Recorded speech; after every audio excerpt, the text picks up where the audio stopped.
এবার কুসুমকে রান্নার লোক হিসেবে নিজের বান্ধবীর বাড়িতে দেখা মাত্রই চমকে উঠলো ইন্দ্রাণী গাঙ্গুলি। হ্যাঁ বন্ধুরা, ভিডিওতে লাইক দিয়ে দেখতে থাকুন। যে মুহূর্তে কিনা কুসুমের রান্না করা খাবারগুলো একে একে সার্ভ করতে শুরু করে দেয় কুসুম, ঠিক সেই মুহূর্তে কুসুমের রান্না করা খাবারগুলো বাড়ির সত্যি সমস্ত লোকেরা টেস্ট করা মাত্রই ইন্দ্রাণী গাঙ্গুলি যখন বিশেষ করে সেই রান্না করা খাবার খেয়ে প্রশংসায় পঞ্চমুখ হয়ে যখন বলতে থাকে নিজের ফ্রেন্ডকে যে না, যেই খাবারটা রান্না করেছে সে রীতিমতো অমৃতর মতনই খাবারটা রান্না করেছে, তাই তার হাতের বিশেষ এই জাদু এবং তার থেকে বড় কথা তার সঙ্গে দেখা না করে আলাপ না করে তো আমি এখান থেকে কোথাও যাব না, কই ডাক না, সে কি রয়েছে। ঠিক সেই সময় কথা বলা মাত্র ঠিক সেই সময় ইন্দ্রাণী গাঙ্গুলির ফ্রেন্ড যখন কিনা বলতে থাকে যে যাও তো গিয়ে তোমাদের রান্নার লোকটাকে একটু ডেকে পাঠাও তো, ঠিক সেই সময়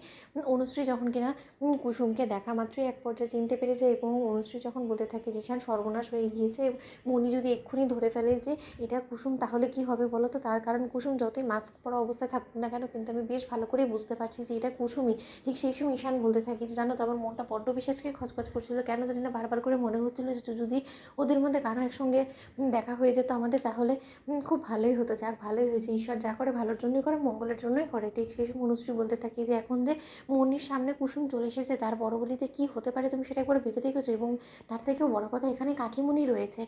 অন্যদিকে কুসুম যখন কিনা ঘাবড়ে যায় এবং কুসুমকে দেখা মাত্র ইন্দ্রাণী গাঙ্গুলি চিনতে না পেরে ইন্দ্রাণী গাঙ্গুলি যখন বলতে থাকে যে এই খাবারটা তুমি রান্না করেছো, ঠিক সেই সময় কুসুম যখন মাথা নাড়িয়ে বলতে থাকে যে হ্যাঁ, ঠিক সেই সময় মীনাক্ষীর হঠাৎ করেই সন্দেহ হয় এবং মীনাক্ষী বলতে থাকে যে কী ব্যাপার, কেন জানি না আমার মনে হচ্ছে যে এই যে শেফ সে যে এখানে এসেছে সে আর কেউ না, কুসুম কেন আমার মনে হচ্ছে যে ওর গঠন,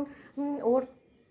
চোখ সমস্ত কিছু দেখে আমার এরকমটা কেন ডাউট হচ্ছে, না আমাকে একবার এই বিষয়টা খতিয়ে দেখতে হবে। ঠিক সেই সময় ইন্দ্রাণী গাঙ্গুলি যখন বলতে থাকে জানো তো তুমি আজকে এই খাবারটা আমাকে খাইয়ে না আমাকে রীতিমতো মুগ্ধ করে দিয়েছো, এই খাবারটা শুধু এমনিতেই টেস্ট নয় বরঞ্চ অমৃতর মতন হয়েছে, তোমার হাতে সত্যি জাদু আছে জানো তো। ঠিক সেই সময় ইন্দ্রাণী গাঙ্গুলি যখন খুশি হয়ে ইন্দ্রাণী গাঙ্গুলির হাতে বালাটা সেই সেজে আসা কুসুমকে যখন গিফট করতে নেয়, ঠিক সেই সময় মীনাক্ষী বলতে থাকে যে দাঁড়াও দিদি, 1 মিনিট কিসের এত তাড়াহুড়ো করছো বলো তো, যাকে তুমি এই বালাজোড়া দিতে চলেছো উপহার স্বরূপ তার আসল পরিচয় জানতে চাইবে না? আমার তো কেন জানি না মনে হচ্ছে যে তার মাস্কটা আগে খুলে দেখাটা প্রয়োজন, তাই না? তার সঙ্গে তুমি সোজাসুজি আলাপ করে নাও, সে কে, আর যদি তোমার ভালো বলে মনে হয় তাকে তাহলে না হয় দীপালিকে তাড়িয়ে আমরা না হয় এই শেফকে আমাদের রান্নার লোক হিসেবে রেখে দেবো। ঠিক সেই সময় মীনাক্ষী যখন এক পর্যায়ে জোরাজুরি করে কুসুমের মুখ থেকে মাস্কটা খুলে ফেলে, ঠিক সেই সময় মাস্ক খোলা মাত্র কুসুমকে দেখা মাত্র ইন্দ্রাণী গাঙ্গুলি চমকে ওঠে এবং ইন্দ্রাণী গাঙ্গুলির সামনে কুসুম